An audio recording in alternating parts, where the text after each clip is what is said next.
Hello students, आप सभी का स्वागत है मेरे यूट्यूब चैनल पर। माय नेम इज सलोनी रस्तोगी। तो आज हम लोग पढ़ने वाले हैं इसमें आने वाले top 10 important questions. Here is question number first. सबसे फर्स्ट क्वेश्चन में यहाँ पर एक सीरीज दी है और इस क्वेश्चन मार्क पे आपको बताना है कि क्या आंसर होगा। तो सबसे पहले हम यहाँ पर सीरीज देते हैं 1 2 4 7 13 24 44 एंड क्वेश्चन मार्क। जल्दी से कमेंट में आपको आंसर देना है कि इसका राइट आंसर क्या होगा। हमेशा याद रखिएगा, आपको गैप चेक करने हैं। सबसे पहले जो सीरीज दी गई है, अगर उसमें आपको कोई गैप नहीं दिखाई दे रहा है तो इसका मतलब कोई और पैटर्न चल। जैसे कि इस सीरीज में हमने नोट किया कि 1 से 2 1 का गैप, 2 से 4 में 2 का गैप, 4 से 7 में 2 का गैप, उसके बाद 3 से 13 में जो गैप आया है वो सीधे 6 का गैप आया है ना। तो ऐसे कैसे संभव है कि 1 2 3 के बाद 4 आना चाहिए, अब अचानक से 6 कैसे आ गया, है ना। इसका मतलब यहाँ पर गैप वाला सीरीज नहीं चल रहा है। कोई और पैटर्न इसमें हम लोग सर्च करेंगे। अगर आप ध्यान से देखें, 1 2 और 4 को हम ऐड कर दें तो क्या वह 7 नहीं बनता। हमने कहा 1 + 2 + 4 = 7, 4 और 3 7। हमने कहा 2 4 7 को अगर ऐड करें यानी 2 + 4 + 7 तो क्या वह 13 नहीं बनता। हमने कहा 4 और 2 6 और 6 में 7 जोड़ेंगे तो 13 बनकर आएगा, यानी कि बिल्कुल सही। तो इन शॉर्ट तीन तीन पेयर्स को लेकर यहाँ पर नेक्स्ट क्रम बन रहा है। इसी तरीके से सो ऑन, यानी कि अब हम 4 7 और 13 को ऐड करेंगे तो 7 और 4 कितने, 11, 11 में 13 को ऐड करेंगे तो कितना आएगा, 24। तो अब जो ऐड किया गया है वो इन तीनों नंबर को ऐड। इसी तरीके से आगे कंटिन्यू करते हैं। 7 + 13 + 24 को जब आप ऐड करेंगे तो 44 आना चाहिए। आप ध्यान से देखिए, 7 और 13 20 होते हैं, 20 और 24 44 होते हैं, यानी कि अब जो ऐड किया गया है वो इन तीनों नंबर को ऐड। तो अब नेक्स्ट नंबर को ऐड करेंगे यानी 13 + 24 + 44।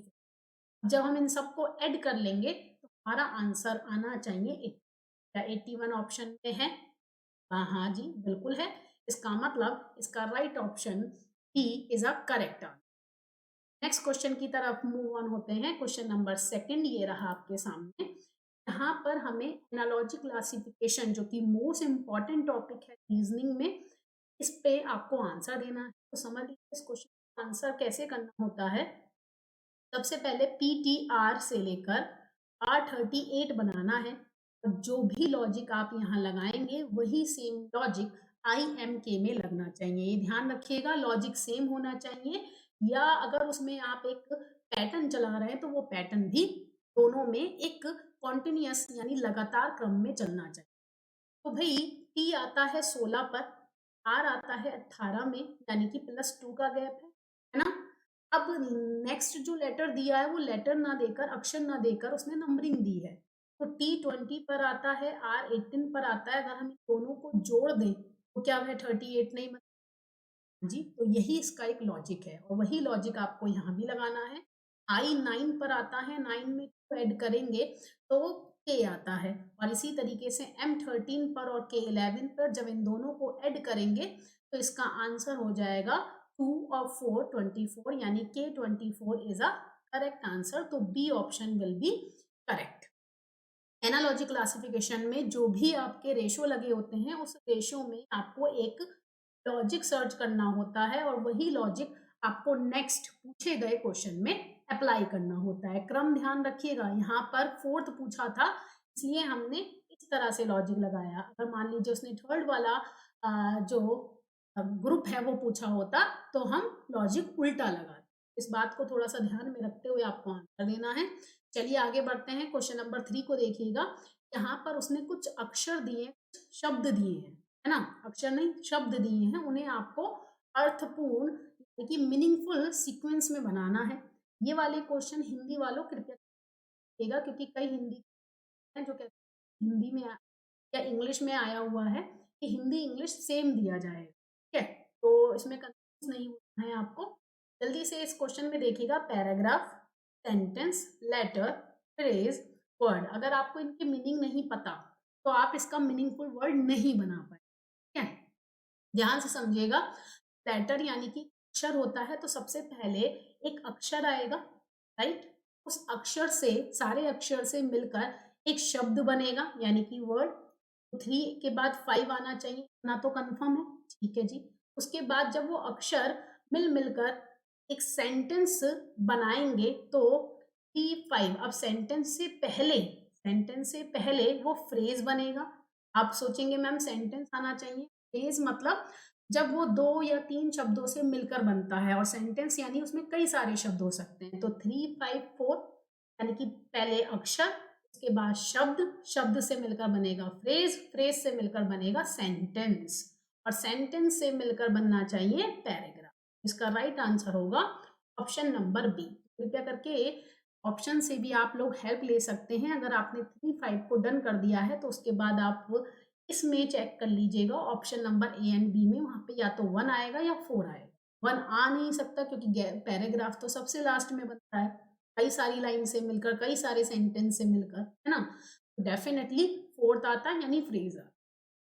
तो इसका राइट आंसर होगा बी ऑप्शन। तो हिंदी वालों ध्यान रखिएगा कि ये क्वेश्चन कई बार हिंदी में भी देते हैं और कई बार सिर्फ और सिर्फ इंग्लिश शब्द में भी लिखकर दे देते हैं। तो इसमें आपको कंफ्यूज नहीं होना है कि ये अंग्रेजी वाला क्वेश्चन है, नहीं, ये रीजनिंग में ही क्वेश्चन आता है। चलिए नेक्स्ट क्वेश्चन की तरफ बढ़ते हैं। क्वेश्चन नंबर 4 को देखिएगा। अगेन यहाँ पर एक सीरीज दे रखी है और इस सीरीज में आपको क्वेश्चन मार्क की जगह पर आंसर देना है। सीरीज थोड़ी सी लॉन्ग दे रखी है लेकिन कोई फर्क नहीं पड़ता, आप अपना पैटर्न लगाइए जैसे आप सीरीज में लगाते हैं। जरूरी नहीं है कि पूरी की पूरी सीरीज ही हमें सॉल्व करनी है। कई बार क्या होता है, सिर्फ सीरीज डराने के लिए इस तरह से दी जाती है। चलिए इसमें लॉजिक चेक करते हैं। इसको भी लिख देते हैं 208 और 289। जरूरत पड़ी तो इसमें लॉजिक ढूंढेंगे, वरना जरूरत नहीं पड़ी तो लास्ट के जो नंबर्स हैं उनको छोड़ देंगे। तो 4 से 5 ध्यान से देखिए, 1 का गैप। 5 से 9 में 4 का गैप। 9 से 18 में 9 का गैप। क्या आपको इनमें एक स्क्वायर की सिमिलैरिटी नजर आ रही है? अगर आप ध्यान से देखें, ये 1 का स्क्वायर, ये 2 का स्क्वायर, ये 3 का स्क्वायर। इसी तरीके से हम आगे बढ़ते हैं। 18 से 34 बनने में कितने का होगा? 16 आना चाहिए डेफिनेटली। तो ये 4 का स्क्वायर। 1 2 3 4 के बाद ध्यान से देखिएगा 25 ही आएगा हर हाल में। क्यों? क्योंकि सीरीज चल रही है। तो 5 और 4 9, 3 2 5। इसका मतलब अब 6 का स्क्वायर 36 ही मिलना चाहिए। तो 9 और 6 15, 5 और 3 8 और 1 9, 95 हमारा आंसर ऑप्शन में दिखाई दे रहा है, यानी ए इज अ करेक्ट आंसर। अगर आपको लगता है कि सीरीज आगे नहीं चलेगी तो आप इसमें 7 का स्क्वायर यानी 49 को जोड़ के देख लीजिए, आपका डाउट क्लियर हो जाएगा। 9 और 5 14, 4 1 10, 10 और 4 14 यानी कि 144 परफेक्ट आंसर आ। अब आपको आगे के नंबर को चेक करने की नीड नहीं है क्योंकि हमने एक सीरीज बनाई है जो कंटिन्यूअस लगातार चल रही है। इसका मतलब पूरी सीरीज को देखने की नीड नहीं है। आई होप आपको ये क्वेश्चन क्लियर हो गया होगा। तो चलिए बढ़ते हैं जल्दी से नेक्स्ट क्वेश्चन में। ओके, जो कि मोस्ट इंपॉर्टेंट चैप्टर कहा जाता है ये आपके यूपीएससी एग्जाम्स में। इसमें त्रिभुजों की संख्या ज्ञात करनी है जो कि हमें स्क्वायर दी है। हमेशा याद रखिएगा ऐसे क्वेश्चन को करने का तरीका ये होता है कि इसमें ट्रिक्स आपको पता होनी चाहिए। इसकी ट्रिक मैंने अपने यूट्यूब चैनल पे शॉर्ट्स वीडियो में डाल रखी है, वहां पर जाकर आप देख सकते हैं। एक स्क्वायर में जब इस तरह से कट लगे होते हैं तो ध्यान रखिएगा हमेशा ऐसे में 8 ट्रायंगल बनते हैं। ये ट्रायंगल बनते हैं 8। तो सबसे पहले हम सिंगल स्क्वायर्स में, कि हमारे सिंगल स्क्वायर्स हैं, उसके हम अलग से यहाँ पर ट्रायंगल लिख देंगे। तो 8 यहाँ, 8 इसमें, 8 इसमें, 3 हमारे स्क्वायर हैं। सो 3 में 8 या 24, 24 ट्रायंगल बनेंगे सीधे सीधे। अब ये तो आपने सिंगल यानी कि एक सिंगल स्क्वायर में देखा। अब हम दो दो यानी कि डबल डबल स्क्वायर्स में देखेंगे। इससे क्या होगा, कोई भी मिस नहीं होगा और हम आराम से आंसर कर देंगे। तो अब आप ध्यान से देखिएगा, अगर हम इन दोनों स्क्वायर को मिलाते हैं तो इसमें जो ट्रायंगल बनेगा, जिसको मैंने अभी अभी पर्पल कलर से शेडेड किया है, ये वाला ट्रायंगल बनेगा। और अगर ये ट्रायंगल बनेगा तो बिल्कुल इसके अपोजिट में ये वाला ट्रायंगल भी आएगा, है ना। इन शॉर्ट दो स्क्वायर को मिलाते हैं तो दो ट्रायंगल बनते हैं। तो दो ट्रायंगल यहाँ और दो ही ट्रायंगल यहाँ, यानी कि 4 ट्रायंगल, राइट। इसी तरीके से अब हम तीनों, ये भी हमारे 3 स्क्वायर्स हैं, इन तीनों स्क्वायर्स को मिलाकर देखेंगे कितने हमारे ट्रायंगल बनेंगे, ध्यान से चेक करके बताना है आपको। सिंगल एक ही ट्रायंगल आएगा, इसको मैंने अभी पर्पल कलर से किया है, वही एक सिंगल ट्रायंगल यहाँ पर आने वाला है ना, यानी ओनली वन। जब आप इनको जोड़ेंगे तो 24 और 4 28 और 1 29, 29 will be your correct answer. क्या आपको ये ट्रिक समझ में आई? अगर आपको ये ट्रिक समझ में नहीं आई है तो एक बार शॉर्ट वीडियो को जरूर देख लीजिएगा, वहां पर पूरा एक्सप्लेन किया गया है, राइट। उसके अलावा और भी आपके बेसिक से क्लासेस होंगी, तो वहां पर भी आप हर एक पॉइंट से सीख सकते हैं। चलिए नेक्स्ट क्वेश्चन में आगे बढ़ते हैं। क्वेश्चन नंबर 6 देखिएगा। यहाँ पर अगेन हमें सीरीज दी है, लेकिन इस बार सीरीज अल्फाबेट्स में दी गई है, नंबर में ना देकर अल्फाबेट्स में दी है, और हमसे पूछा जा रहा है कि रॉन्ग अल्फाबेट कौन सा है। तो रॉन्ग को चेक करने का भी वही तरीका है, सबसे पहले आपको गैप चेक करना। अब गैप चेक करते समय अगर आपको अल्फाबेट्स याद हैं तो इससे बेस्ट थिंग कुछ नहीं है। क्यों? क्योंकि उससे इजी पड़ जाएगा क्वेश्चन को करना। आई आता है 9 पर, एल आता है 12 पर, कितने का गैप हो गया? 3 का गैप हो गया। ध्यान से देखिएगा, ये आता है 15 पे, अगेन 3 का गैप। एस आता है 19 पे, अब 4 का गैप हो गया। सडनली 4 का गैप कैसे हो सकता है? क्यों? क्योंकि 3 के बाद 4, अब या तो 3 4 5 होता, या 3 3 4 हुआ है, तो इसका मतलब 1 सीरीज की सीरीज भी बन सकती है। तो 1 का पहले 0 का गैप, फिर 1 का 2 का गैप होना चाहिए उस हिसाब से।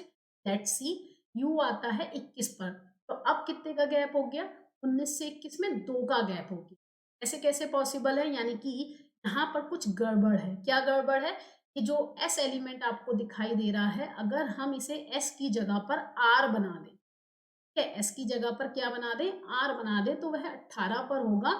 15 से 18 के बीच में जो अंतर हो जाएगा वो 3 का हो जाएगा, और यहाँ पर भी 3 का अंतर होगा, और u से x के बीच में भी 3 का ही अंतर है। तो इसका मतलब डेफिनेटली s ही हमारा रॉन्ग शब्द है, क्योंकि s की जगह पर क्या आना चाहिए था? r आना चाहिए। सब में 3 3 का गैप चलने की वजह से हम ये फाइंड आउट कर पाए कि यहाँ पर s की जगह पर r ही रहेगा, राइट। चलिए नेक्स्ट क्वेश्चन पर आगे बढ़ते हैं। अगेन आपका एनालॉजी क्लासिफिकेशन का क्वेश्चन है। अभी मैंने आपसे कहा कि बहुत ज्यादा इंपॉर्टेंट चैप्टर है, कृपया करके इसको अच्छे से समझ लीजिएगा। यहाँ पर इन्होंने BUS बस दिया है, और हमें एक AWE दिया है, और साथ ही साथ एक अक्षर दिया है कार। तो वह कह रहा है कि बस से AWP कैसे बना, कि वही सेम लॉजिक लगाकर आप कार में भी आंसर दे सकें। तो ध्यान से देखिएगा, B से A सीधे सीधे जो जा रहा है वो -1 में जा रहा है। तो पहले ठीक सामने लिखे हुए लेटर्स में गैप चेक कीजिएगा, अगर वहां से बात बन जाती है तो समझ लीजिए क्वेश्चन डन है। ठीक है, U आता है 21 पे, ये आता है W पे, यानी W आता है 23 पर, तो ये +2 का गैप हो गया। S आता है 19 पे, यहाँ पर ऐसे करके ना अल्फाबेट्स की नंबरिंग लिख लेंगे ना, कि क्वेश्चन आपके लिए और ज्यादा आसान हो जाएगा, है ना। जिनको नंबरिंग याद नहीं है, कृपया करके एक बार ट्रिक्स देख लीजिएगा, जिससे कि इजी हो जाए। अब 19 से 16 बनाने के लिए -3 करना पड़ेगा, यानी सीरीज चल रही है 1 2 3, लेकिन माइनस प्लस माइनस की सीरीज चल रही है। तो यही सेम सीरीज हमें कार में चलानी है, -1 +2 और -3। तो सी में -1 करेंगे तो बी आना चाहिए, ए में +2 करेंगे तो डेफिनेटली सी आना चाहिए, और आर चूंकि वो 18 पे आता है, तो 18 में से 3 माइनस करेंगे तो ओ आना चाहिए, यानी कि इसका राइट आंसर हो गया option number D. I hope आपको ये क्वेश्चन समझ में आया होगा। बेहद इंपॉर्टेंट क्वेश्चन है, तो इनको जरा ध्यान से सुन लीजिए और समझ लीजिए, जिससे कि आपको एग्जाम में कोई परेशानी ना हो। चलिए नेक्स्ट क्वेश्चन की तरफ आगे बढ़ते हैं। क्वेश्चन नंबर 8 देखेंगे सभी जने। इसमें एक नंबर दी है, एक संख्या दी रखी है, कौन सी? 4 6 3 7 2 8 5 1 9। अब वो कह रहा है इसे बाएं से दाएं आरोही क्रम में आपको लगाना है। किस क्रम में लगाना है? आरोही क्रम में, यानी कि असेंडिंग, बढ़ते हुए क्रम में लगाना है। और बढ़ते हुए क्रम में लगाने के बाद आपको बताना है कि how many digits are unchanged, कितनी ऐसी डिजिट्स हैं जो कि चेंज नहीं होंगी। तो जरा देखते हैं, और ध्यान रखिएगा क्रम से लगाते समय आपको ये भी ध्यान रखना है कि एज इट इज सारे नंबर आए, जैसे 2 2 के बाद 3। अब 2 से पहले अगर 1 आ रहा है तो सबसे पहले 1 रखिए, ठीक है। 1 1 के बाद 2, फिर 3 4 5 6 7 अब 8 और 9 है ना। कई बार यहाँ पर तो क्रम से दे दिया, कई बार ऐसा भी होगा कि क्रम से नहीं होंगे, तो आपको ध्यान में रखना है कि क्रम से है या नहीं है। जैसे कि यहाँ पर 9 एज इट इज आ रहा है, अगर आप ध्यान से देखें अपनी जगह पर है, जहां पहले था अब भी है। उसके अलावा 3 अपनी जगह पर है, पहले भी था अब भी है। इसके अलावा कोई और नंबर है जो अपरिवर्तित हुआ है, अनचेंज हुआ है? हमने कहा इसके अलावा तो और कोई नंबर नहीं है। इसका मतलब इसका राइट आंसर होगा ऑप्शन नंबर बी। क्वेश्चन समझ में आया? अगर वो आरोही क्रम में कहे तो आरोही क्रम में लगाइएगा, अवरोही क्रम में कहे तो अवरोही क्रम में लगाइएगा। राइट, चलिए नेक्स्ट क्वेश्चन की तरफ बढ़ते हैं। क्वेश्चन नंबर 9th देखिएगा, यहाँ पर कुछ शब्द दिए हैं, इसकी हिंदी लिखना भूल गए हैं, तो इसलिए हिंदी वालों इस क्वेश्चन को समझ लीजिए। उसने कहा UNIQ को लिखा जा रहा है SJCI। कोडिंग डिकोडिंग का ये चैप्टर है। तो उसने कहा इसी तरीके से MODE मॉड को लिखने के लिए क्या लॉजिक लगेगा। तो आपको बताना है कि यूनिक से लेकर SJCI में क्या लॉजिक चल रहा है। तो सबसे पहले हम लोग गैप चेक करेंगे। U आता है 21 पर, S आता है 19 पर यानी -2 का अंतर, N आता है 14 पर, ये आता है 10 पर यानी कि -4 का अंतर, I आता है 9 पर, C आता है 3 पर यानी कि -6 का अंतर, है ना। Q आता है 17 पर, I आता है 9 पर यानी कि -8 का अंतर। तो यही इसका लॉजिक है। अगर आपको अल्फाबेट्स याद हैं तो ये क्वेश्चन करना और आसान हो जाएगा। चलिए इस क्वेश्चन को सॉल्व करते हैं। M आता है 13 पर, 13 में से 2 माइनस करेंगे तो कितना आएगा? K। वैसे भी अगर आप ध्यान से देखें तो सारे ऑप्शन में K आ रहा है, यानी K तो आना कंफर्म था, है ना। -4 करिएगा, O आता है 15 पे, 15 में से 4 माइनस करेंगे तो अगेन K। अब ये D आता है 4 पर, E आता है 5 पर, यहाँ पर -6 करना है और यहाँ पर -8 करना है। अब आप कहेंगे मैम 4 में से -6 कैसे करें? ABCD तो खत्म हो जाती है, लेकिन A से Z और Z से A फिर बनता है। जब आप 4 में से 4 हटा देंगे तो माइनस के जो 2 है वो Z पे पहुंच जाएंगे, यानी कि Z हटाएंगे, Y हटाएंगे, है ना। उसके बाद आप X पे पहुंचेंगे, यानी X आंसर आए। राइट, इसी तरीके से E 5 पर आता है, 5 में से 8 कैसे घटाएंगे? 5 हट जाएंगे, ठीक है। उसके बाद Z Y X W, इस तरह से उल्टा चलना है, यानी कि W इसका आंसर होगा, यानी कि B इज अ करेक्ट। क्या आपको ये पॉइंट समझ में आया? तो कृपया करके ध्यान रखिएगा, ABCD पढ़ते समय गलती नहीं करनी है। अगर आप रिवर्स ABCD नहीं पढ़ पा रहे हैं तो आप U V W X Y Z ऐसे करके लिख लें, जिससे कि गलती ना हो।